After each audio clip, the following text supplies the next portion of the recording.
ఇట్లా ఒక చిన్న చిన్న ముక్క కింద కట్ చేసేసుకోండి. కట్ చేసుకుంటే కూరకి బాగుంటుంది అనమాట.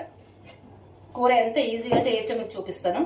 పెద్దగా శ్రమ పడక్కలేదు, ఎక్కువ ఆయిల్ ఖర్చు లేదు. మన వంటలన్నీ ఆయిల్ ఖర్చు లేకుండానే ఉంటాయి.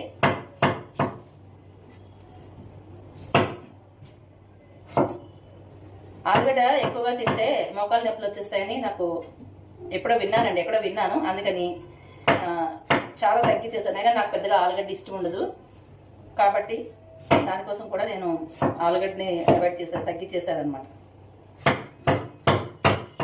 క్యాబేజీ ఉంటే క్యాబేజీ వేసుకోవచ్చండి.